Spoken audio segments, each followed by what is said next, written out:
Sticking with the drug runners, President Donald Trump has said the US will hit drug smugglers attempting to enter the country by land as well as by those lethal strikes at sea. This is a national security problem. They killed 300,000 people last year, these drugs coming in. They killed 300,000 Americans last year, and that gives you legal authority. And we will hit them very hard when they come in by land.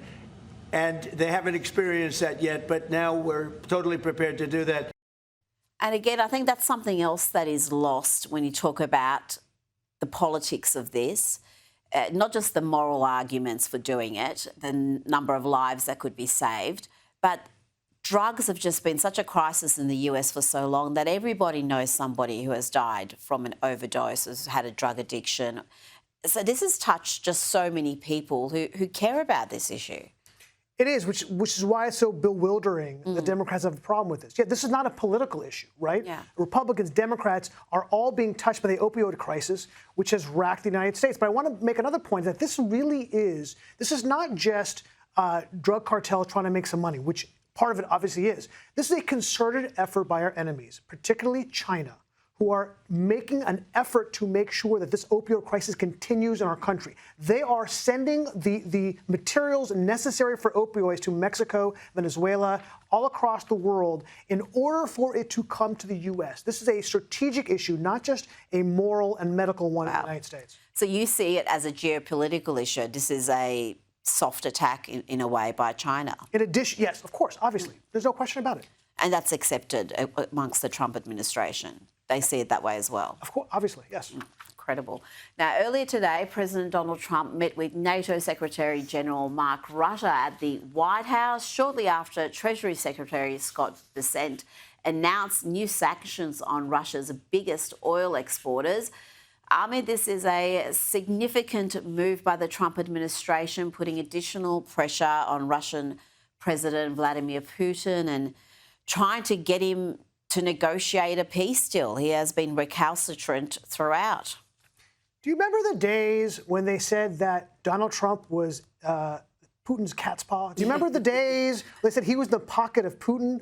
I wonder if there was an apology issued for that, right? Not quite. Not quite. No. Look, he's handling this just right. Look, this is an almost intractable issue. This is not going to be solved, over the course of months, right? It's going to take a year or so, 2 years to solve, probably. But the fact that he is at a point where he's negotiating with both sides, this is far beyond where Biden ever was, right? He's the art of negotiation. Whether or not he actually is going to give them Tomahawk missiles, the fact that he's using that as leverage is the right move, because the Tomahawk missile, the Russians are frightened of it because it brings all their major cities within the strike zone of Kiev. And it's an incredibly effective weapon system. But the NATO Secretary General Mark Rutte has praised President Trump's decision not to provide Ukraine with Tomahawk missiles. And he said that he's got the right approach to secure a peace deal.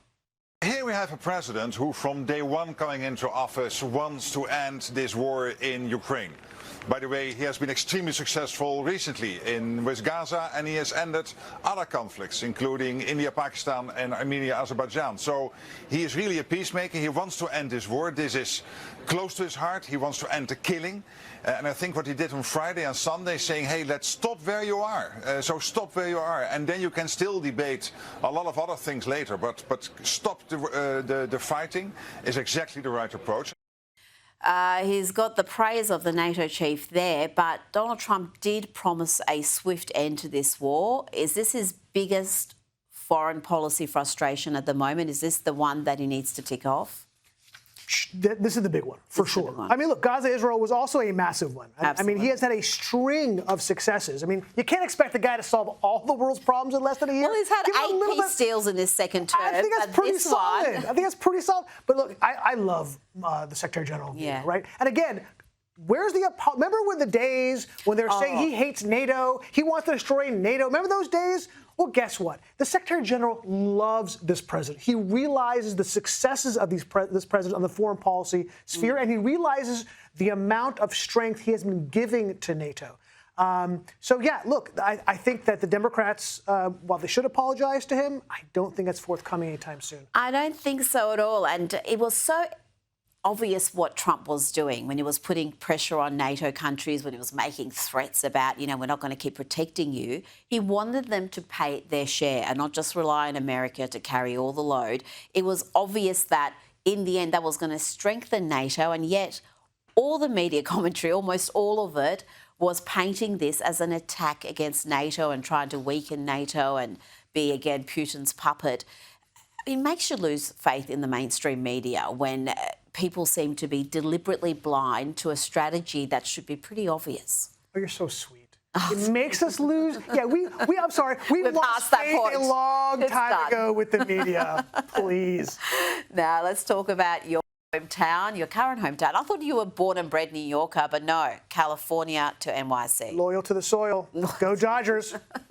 Well, the mayoral debates were on, and Zoran Mamdani, he's still a front runner to be the next mayor of New York, but former New York Governor Andrew Cuomo is trying to catch him.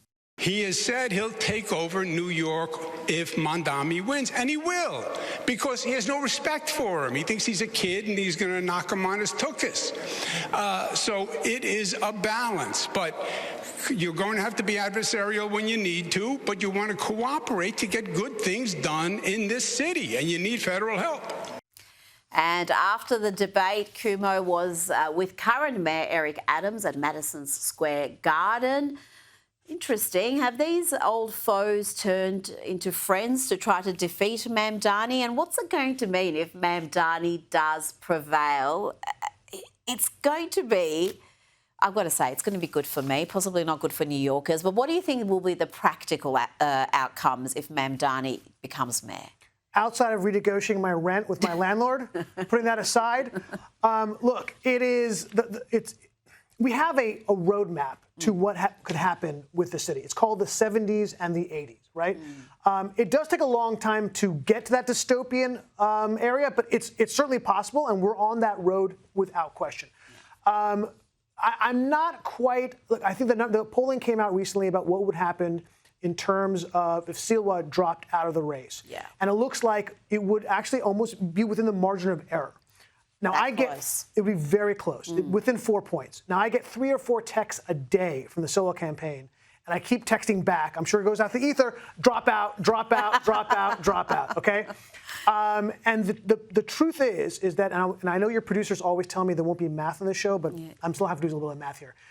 4% is the margin of error, right? And that would be where they would be if Silva drops out. 80% of the 9% who are undecided, so about 10% undecided, shocking that anybody is, are over 50, and 80% of people over 50 are going to break toward Cuomo. So if you do the numbers, it'll give Cuomo another 6%, which would give him the race. So I'm telling you now, I'm predicting it right here. What do you think the participation rate's going to be like with this election? Because we've got Democrat on Democrat. I mean, it is a little bit depressing if you happen to be, I don't know, slightly sane and conservative in New York. It is a one-party system there. Well, there's like 15 of us. So, yeah. So, I mean, one of my favorite statistics about New York City is that Manhattan voted in a number for Biden and for Clinton at a higher number than Putin won his election. Yeah. Okay, that says it all. That does say it all. How did the Jewish population feel? I know Mamdani famously has some Jewish supporters, but surely, given some of his commentary over the years and recent months, they must be terribly nervous. Yeah, no, it's not a great time for Jews in New York. I mean, across the globe, obviously, in general. But when we had the high holidays not that long ago, and Jews, you have to have armed security in front of every single synagogue in New York because the danger levels, the threat levels are so high. And in no small part, Mamdani is part of it. Mamdani just met and smiled and shook hands with an unindicted co-conspirator of the bombing of the World Trade Center in '93, smiling, grabbing his hand. This is what not just Jews, but New Yorkers in general have to deal with. He is an insane person, and the city will be insane to elect him. It is shocking to me, shocking he has this much support. Well, you're in Melbourne today, and the front page of today's Herald Sun newspaper was a story about anti-Semitism, about the Carlton Football Club's mascot storming out of a young fan's bar mitzvah after learning that he was raising money for wounded Israeli soldiers. He allegedly yelled, "I'm not doing this for effing Zios," and walked out. A source told the Herald Sun the man will not be working for Carlton again. But it's just another example of how much this has become normalised to be anti-Israel, anti-Zionist, and the lines are very much blurred with anti-Semitism there. Yeah, I didn't realize he's so flush with money. He's got so many gigs, he can walk out of a gig and say no. I hope they didn't pay him, by the way, of course. But yeah, this is what we have to deal with on a daily basis around the world, and it's sick, it's disgusting, and I'm glad that we have friends who can help us with this. Ami Horowitz, thank you so much for your time. Always a pleasure.